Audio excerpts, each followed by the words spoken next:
Hi there, Tracy Kanoski, www.healthylifestylesmt.com, and today we're going to talk about detoxification. It's a subject that's on my mind because I'm listening to the Detox Summit as it occurs. I've already bought my Detox Summit series, and so I download them and listen to them as I can, learning lots of new great stuff. And I'm also here to talk about my own detox panel that I just did with Genova Lab. I did the Toxic Effects Core, and it looks for parabens, phthalates, organophosphates, bisphenol A, which you know is in plastic, volatile solvents. Anyway, it's a whole panel, and I did it a couple of months ago, and I was kind of surprised by what came back. So let's talk about what my results are, and I want to preface that with the fact that, you know, as the kind of nutritionist I am, I've already made a lot of lifestyle changes, and I keep trying to, you know, get the message across that we really live in a toxic world. So I'm not here today to bore you with the fact that there's 88,000 chemicals registered, 2,500 more every year, and here in the United States we don't have to test manufacturers, not we, but manufacturers don't have to test chemicals before they're to prove their safety. It's a 180 of that. They're actually put on the market and they're left there until somebody cries foul, and then you have to prove that they cause harm, which is not how it is around the rest of the world. But so I'm not here to talk about all the bad news, just here to tell you that as the kind of nutritionist I am, and having just done my own toxic core panel, I came up with some positive results. So let's share what my results are. And then I'm going to tell you some of the effects of those toxins and how they impact our health, and then we'll go from there. So first of all, I came up with DDE. Now DDT is the precursor toxin, and it was banned in the 60s or 70s. Where did I write that down? It was banned in 1965, but it's persistent, so it stays in the water, the air, it gets in the soil. So you could be eating all organic, but you have a, you know, a toxin that is persistent. That is the word for it. So I had DDE detected. I was also positive for hexachlorobenzene, and I did some research on that. We'll come back to that in a second. I was positive for PCBs, which are in farm salmon, conventional meat, and conventional dairy, which I don't do, but I can't say that's true for my whole life, and so they're also persistent. So let's go back 10 years before I knew what I know today, and you're just eating a regular diet, and so I was positive for those. I was also positive for phthalates and parabens, and I have made lots and lots and lots of lifestyle changes. We have changed our cookware. We don't use Teflon, we use all glass. We did change out everything, all of our plastic, and I did not test positive, thankfully, for BPA. I'm always talking about that, and that, you know, really try hard not to be exposing yourself to plastics, petrochemicals.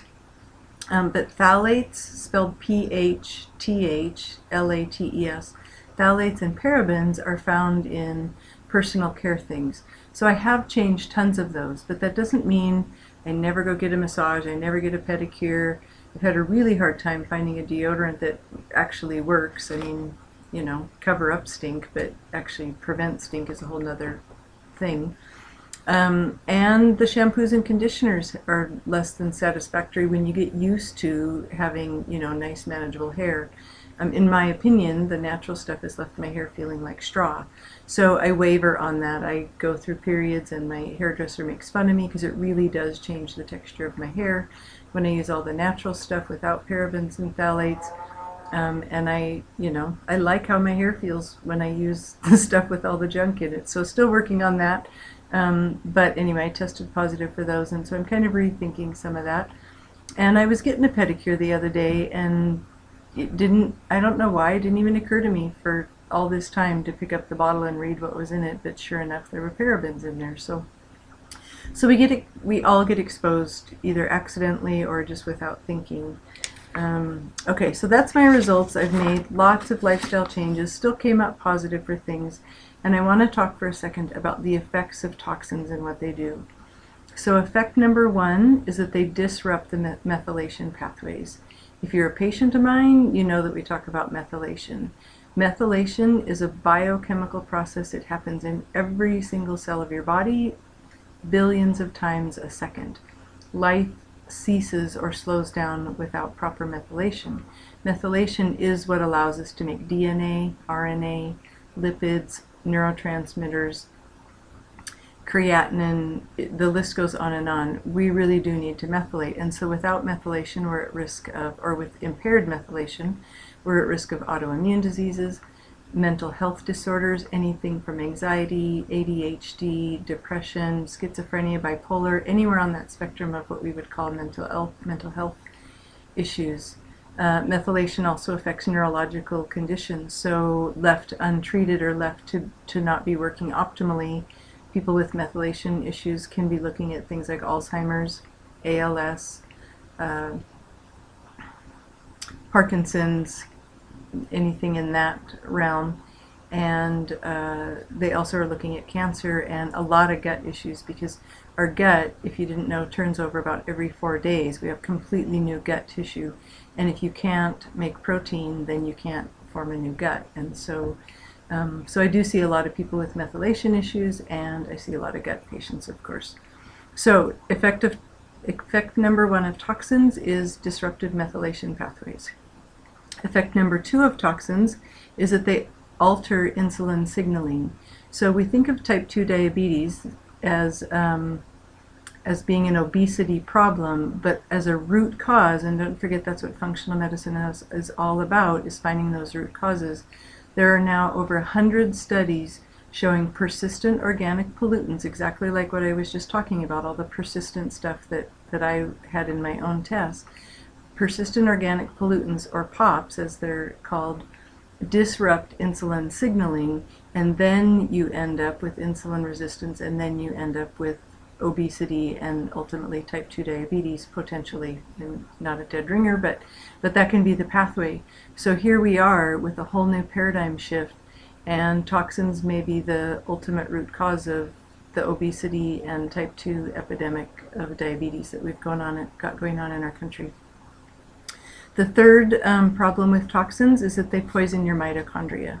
So your mitochondria are the power plants. They are what make energy. It's called the Krebs cycle, the ATP, but we make our own fuel, and the food you eat dictates your ability to make that fuel. So if you're eating, nice quality meats, fats, and proteins, you can make good fuel, but if you're living on Burger King Whoppers and soda pop and whatever, you're truly not giving your body the fuel that it needs. And then throw on top of that some more fuel, in that toxins disrupt the ability to make that energy. So ultimately people are looking at fatigue, chronic fatigue syndrome in the worst case scenario. And then number 4 that I want to talk about today is that toxins are endocrine disruptors, particularly parabens and phthalates that I was just, that were detected in my sample that I sent off. And so what that potentially means is estrogen dominance. So that means heavy periods, polycystic ovary syndrome, fibrocystic breasts, menopause that may go on and on, anything that would be considered an estrogen dominance issue, anything in the PMS realm is typically more of an estrogen dominance issue, not enough progesterone, because they're fake estrogen. So parabens and phthalates act like estrogen. So let's just pretend here for a second that I had done a hormone panel. It may show that I have elevated estrogen and not enough progesterone, and maybe I don't really have too much estrogen. Maybe it's my estrogen plus my parabens plus my phthalates that actually look, because they act like estrogen. Okay, so with all that said, I do a lot of detox work. I just said that I bought the Detox Summit, and I'm listening to that actively. I have a 4-part detox series that I have done, and it's in my website store. You are welcome to listen to the detox series, so let me tell you how it works. It's free if you can listen every day. It's a 10-day event. Today is day 3. You'll get this on day 4 with the newsletter.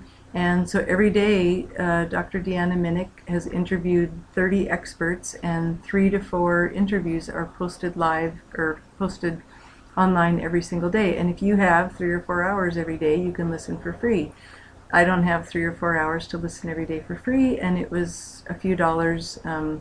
You can buy the series right now before it ends, or usually for about a week after, for $67, which comes out to like $1.50 or $1.75 per lecture, and it costs me thousands of dollars every time I leave the state to go hear experts in the kind of medicine that I want to learn about. So it's a smoking deal, whether it's me, whether it's you, $67 to learn what you need to know, how to protect yourself, how to make the lifestyle changes, is priceless. Because if you don't, you potentially end up being one of my patients, because now you have type 2 diabetes, you have estrogen dominance, you have cancer, you have an autoimmune disease, you have methylation issues, and you can't detoxify. The list goes on and on and on. But we really do live in a toxic world. I keep trying to say that without being a Debbie Downer.